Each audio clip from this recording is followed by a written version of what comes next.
अस्सलाम वालेकुम। जैसा कि आप जानते हैं, तालाबंदी 31 मई को ख़त्म होने वाली है।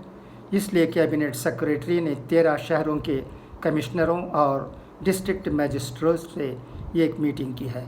इन शहरों के कोविड-19 के मरीज़ मुल्क के कुल मरीज़ों में 70% हैं। इन शहरों के नाम हैं मुंबई, दिल्ली, अहमदाबाद, थाने, पुणे, हैदराबाद, कोलकाता, हावड़ा, इंदौर, जयपुर, जोधपुर, चंगलपट्टी और तिरुवल्लुवर। ये कोरोना वायरस के वर्स्ट अफेक्टेड लोकेशंस हैं। हमारे देश में कोविड-19 के मरीज़ों की कुल तादाद 1,58,333 हैं। इनमें 86,110 एक्टिव केसेस हैं और 67,692 शिफा पाकर डिस्चार्ज हो गए हैं और 4,531 अमवात हुए हैं। आज के अखबारों में ये ख़बरें पाई जाती हैं। और एक अहम ख़बर महाराष्ट्र की आई है। महाराष्ट्र के कोल्हापुर ज़िला की बहुत ही अहम ख़बर है।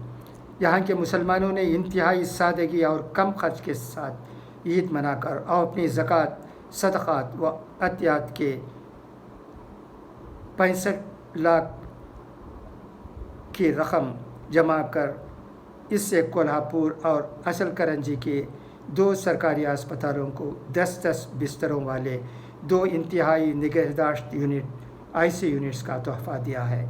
मुसलमानों की इस काबिल क़दर और काबिल तखलीद इक़दाम की तारीफ़ करते हुए महाराष्ट्र के वज़ीर आला उद्धव ठाकरे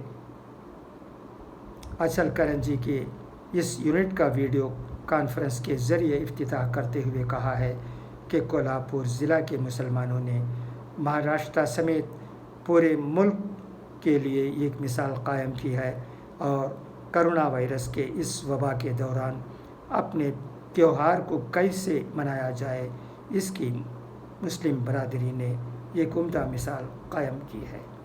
ये खबर सबको खुश करने वाली है। आप भी इस खबर को सुनकर ज़रूर खुश हुए होंगे।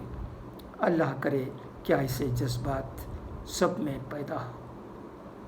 एक और ख़बर है मद्रास हाई कोर्ट की। मद्रास हाई कोर्ट ने कहा है कि साबिक़ वज़ीर आला जयललिता की जायदाद के वारिस उनकी भतीजी दीपा और भतीजे दीपक हैं।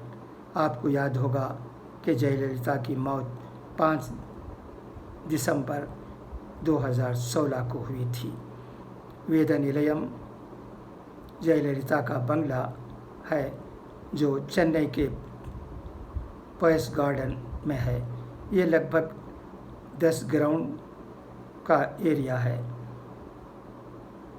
और इसकी कीमत 100 करोड़ से ज़्यादा होगी कहा गया है। जज ने कहा है कि इसे ख़रीद कर मेमोरियल बनाना वेस्ट ऑफ पब्लिक मनी है। इस बड़ी रकम से आवाम के लिए भलाई के काम अंजाम दिए जा सकते हैं जो कि हुकूमत के लिए ज़रूरी है। इस तरह मेमोरियल बनाएंगे तो मुस्तक़बिल में जो भी पार्टी हुकूमत करेगी वो भी इस तरह पब्लिक मनी का इस्तेमाल उनके लीडरों के घरों को मेमोरियल्स में तब्दील करने के लिए करेगी। ये ठीक काम नहीं होगा। ये भी एक अच्छा जजमेंट है। लोगों को इंतज़ार था कि मद्रास हाई कोर्ट क्या फ़ैसला देने वाली है, तो अब ये फ़ैसला आ गया है। ऐसा लगता है कि ये फ़ैसला ठीक ही है। इसके बाद कोई ज़्यादा प्रॉब्लम्स पैदा नहीं होंगे, ऐसा समझा जाता है। खुदा करे कि हालात हर जगह ठीक हों। खुदा हाफिज़, फ़ी अमानिल्लाह।